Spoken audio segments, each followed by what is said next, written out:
Dad was born in Roebuck, South Carolina, and was brought here as a child between the age of 1 and 5. Dad was raised in a house on South Broadway, about 3 houses north of Tabernacle Baptist Church. Dad attended Garfield Elementary School and Garfield Elementary School and Dunbar High School, where he graduated in 1936.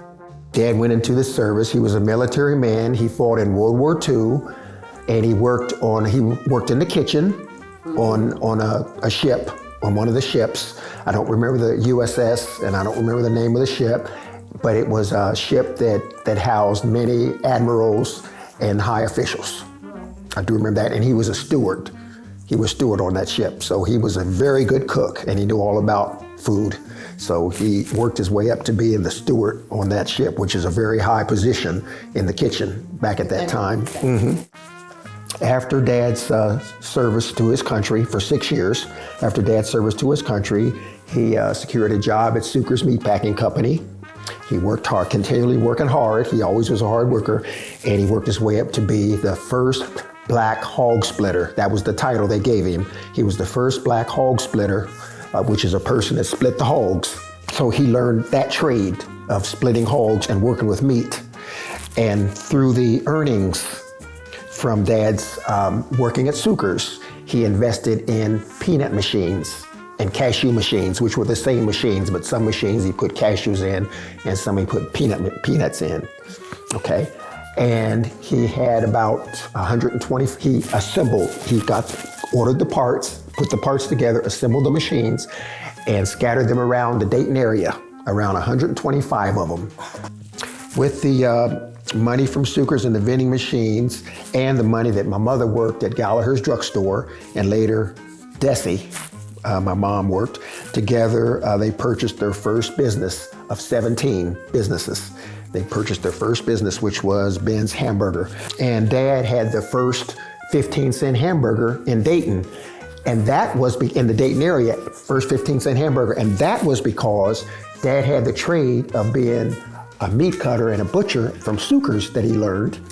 And also he had the background of being a steward in the Navy, that he bought his own machinery.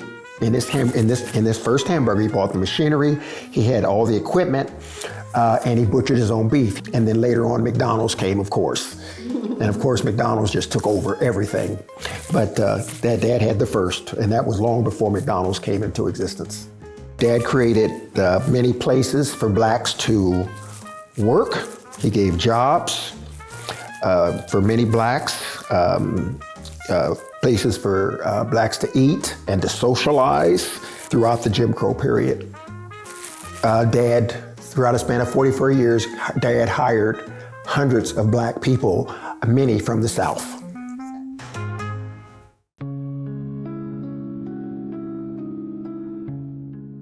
Dad thought that he was accepted by the white community.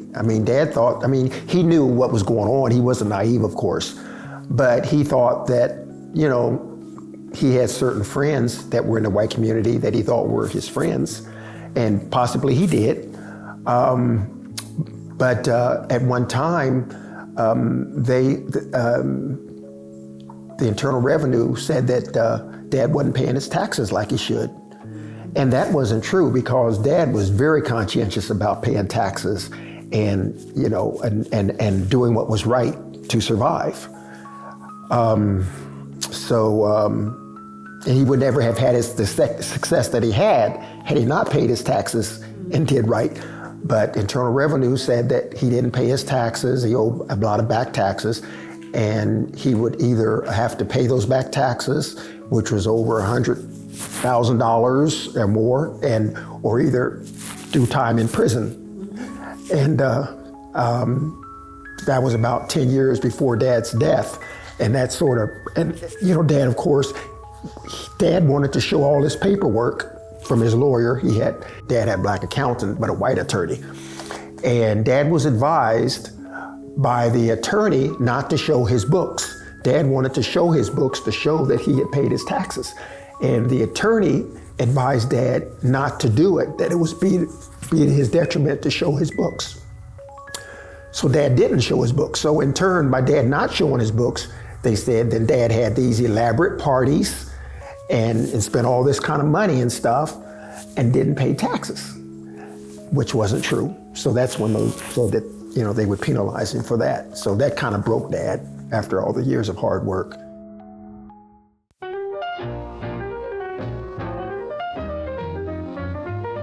Because there were so many businesses around the area of 5th Street, Germantown, and 3rd. I mean, there was the SWAT's Club, Crawford Convalescent Home, the Chicken Shack, pool rooms, the YMCA here, WCA, the Owl Club, Miami Cleaners, Shoe Shine Parlors, the Classic Theater, Mike Sells Potato Chips, the Regal Theater. I mean, all in this area, there were just places just booming. I mean, there was nothing that you need, grocery stores, there was nothing that you needed that wasn't in this community. It was all here, entertainment and everything included.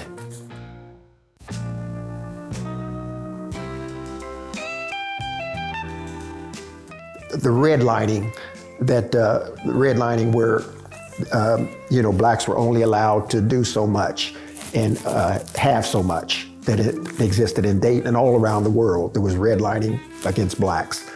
And then with the highways coming through and the roads changing and everything changing, the whole community changed.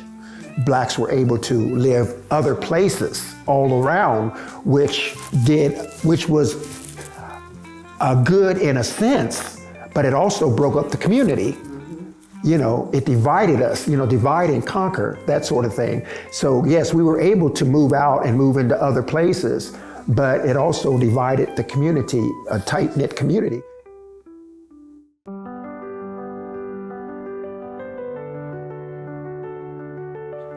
I would say to the children today, trust in the Lord, hard work hard, be dedicated, because hard work pays off, and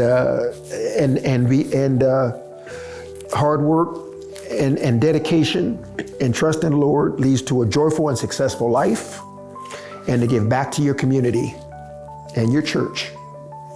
I would say that.